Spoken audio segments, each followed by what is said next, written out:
Let's get right into it. Number 8. The doorway effect.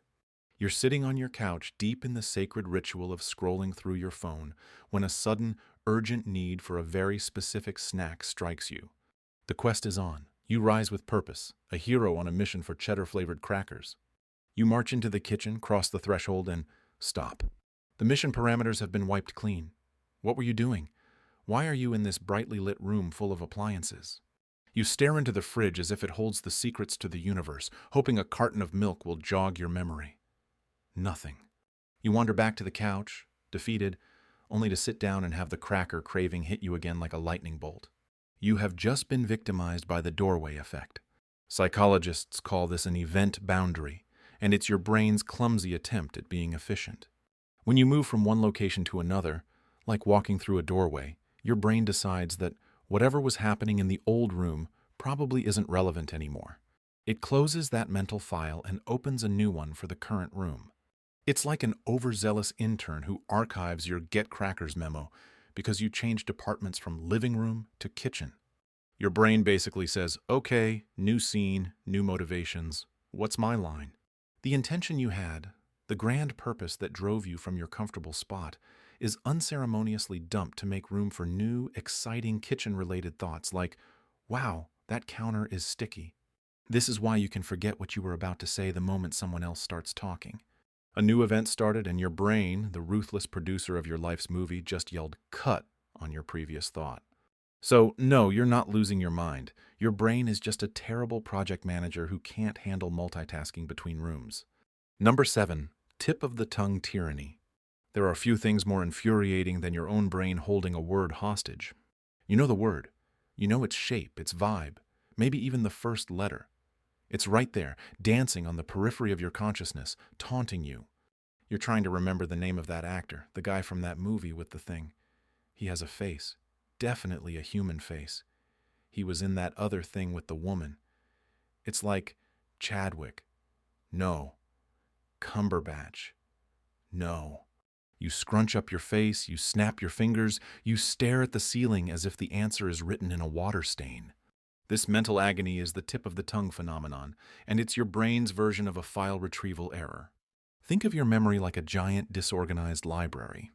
When you want to find a word, a little librarian in your head is supposed to run to the right shelf, grab the book, and open it for you. But with the tip of the tongue phenomenon, the librarian has found the shelf. It knows the area code of the word. It can even see the book's dusty cover, but it can't quite pull it out. It might even grab the wrong book, a similar-sounding word or a word with a similar meaning. This is called the ugly sister effect, where your brain offers up close but not quite right alternatives like trying to remember obfuscate, and your brain keeps screaming constipate. The information is there, just temporarily inaccessible, blocked by some kind of neural traffic jam. The most maddening part is that the answer will often pop into your head 3 hours later while you're in the shower, long after it was useful. Your brain finally found the file, but the delivery service is just plain awful. Number 6, cryptomnesia. Imagine you've just come up with the most brilliant, earth-shattering idea of your career. It's a melody, a plot for a novel, a revolutionary new way to toast bread on both sides at once. You are a genius, a visionary. You rush to write it down, basking in the glow of your own originality.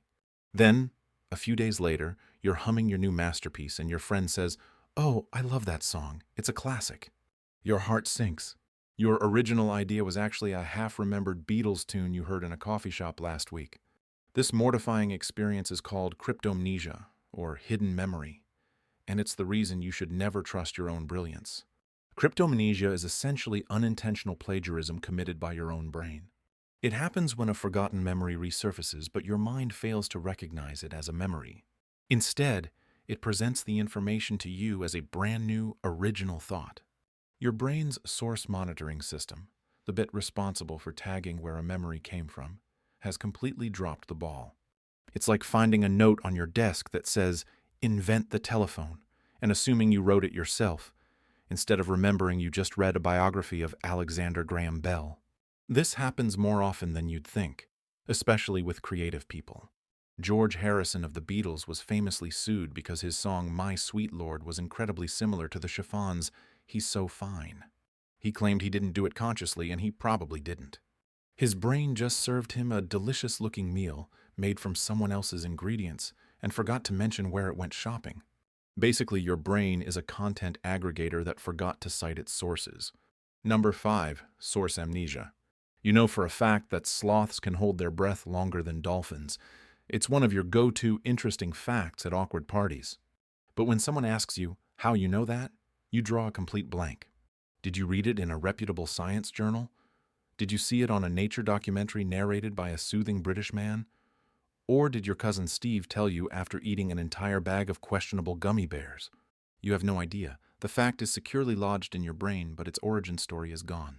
This is source amnesia, and it's proof that your brain's filing system is an absolute disaster. Source amnesia is the evil twin of cryptomnesia. Instead of forgetting that a memory is a memory, you remember the information but forget the context, the where, when, and how of its acquisition. Your brain is great at holding on to juicy little nuggets of data, but terrible at keeping the packaging they came in. This is a huge problem because the source is what gives information its credibility. A fact you learned from a peer-reviewed study is a little more reliable than one you hallucinated during a fever dream. Yet your brain often strips this vital context away, leaving you with a collection of facts of unknown quality, like a pantry full of unlabeled cans. Is this gourmet soup or dog food? Who knows? This glitch is also a key player in how we form false memories. If you can't remember the source, it becomes much easier for your brain to invent a new, more plausible one, or to merge the fact with a completely unrelated event. Your memory isn't a pristine archive. It's a chaotic scrapbook where half the captions have fallen off. Number 4. The Misinformation Effect. Picture this. You witness a minor fender bender. A blue car runs a stop sign and bumps into a green car. It's all very clear. Later, a police officer asks you, how fast was the blue car going when it smashed into the green car? You think for a moment and say, probably pretty fast, like 40 miles an hour. A week later, you're asked to recall the event again, and now you remember seeing shattered glass everywhere, even though there was none. You've just been duped by the misinformation effect, a terrifyingly powerful glitch that shows how easily your memories can be edited by outside suggestions.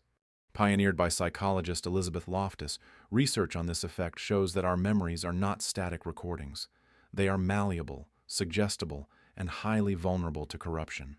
The simple act of using a word like smashed instead of hit can implant a false memory of a more violent crash. It's like a film editor sneakily splicing in new footage.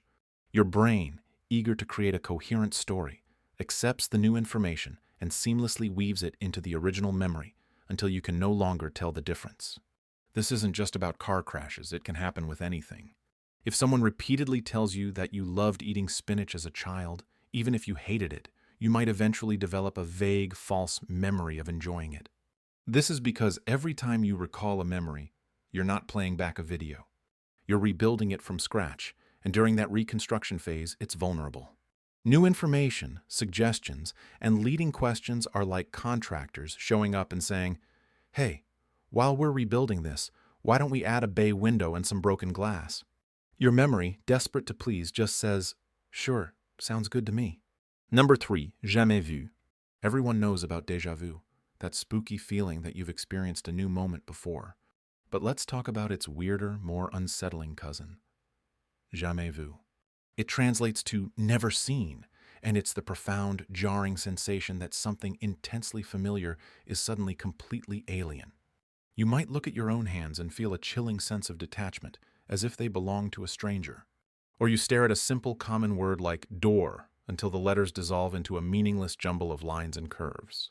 It's no longer a word, it's just a weird shape. The familiar has become foreign, and for a moment, your brain's connection to reality feels incredibly flimsy. Jamais vu is essentially a temporary brain fart, a momentary breakdown in your recognition process. Think of it as semantic satiation on steroids. When you repeat a word over and over until it loses its meaning, you're creating a mild form of jamais vu.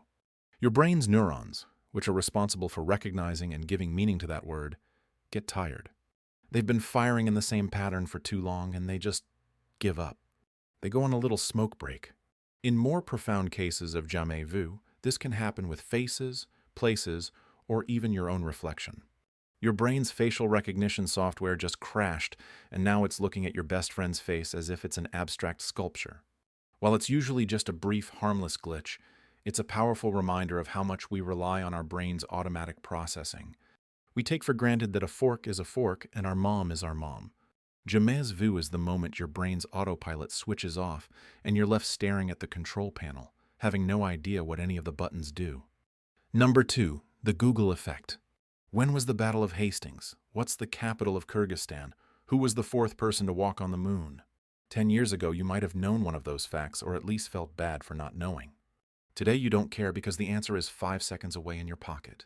This is the Google Effect, also known as digital amnesia, and it's the process of our brains actively choosing not to remember information because they know they can just look it up later. We are outsourcing our memory to the internet, and our brains are totally fine with it. Your brain is fundamentally lazy. It's all about cognitive efficiency. Why waste precious neural real estate memorizing your friend's phone number when your phone already knows it? Why bother remembering a recipe when you can pull it up on a tablet? Researchers have found that when people know that information will be saved externally, their ability to recall the information itself plummets. However, their ability to remember where to find the information gets much better. So you might not remember the capital of Kyrgyzstan, but you'll have a damn good memory of which search terms you used to find it last time. We're not necessarily getting dumber. We're just reallocating our memory resources.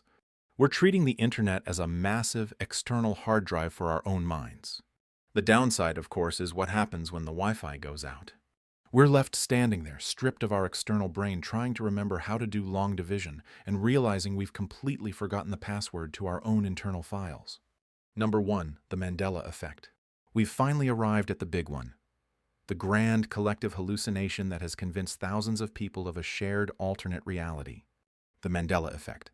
The term was coined by paranormal enthusiast Fiona Broome after she discovered that she and many others shared a distinct memory of Nelson Mandela dying in prison in the 1980s, a memory that is demonstrably false, as he was released in 1990 and died in 2013. This isn't just one person misremembering. It's a widespread, specific, incorrect memory shared by a large group of people who have never met.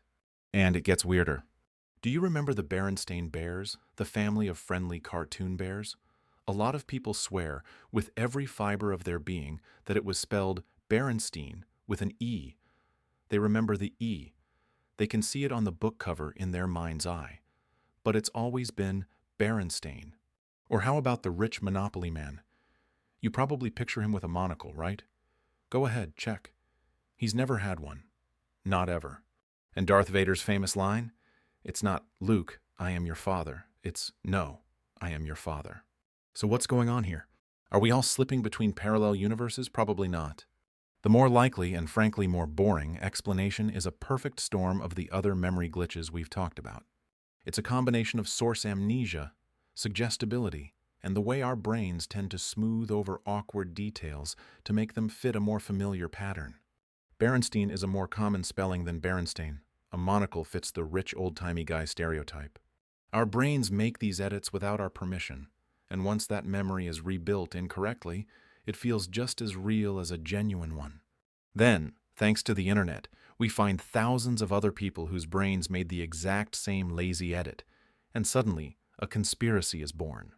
It's not a glitch in the matrix, it's a glitch in our collective, deeply flawed, and incredibly creative memory. That's all for today. I'll be making similar videos in the future. Subscribe to see them.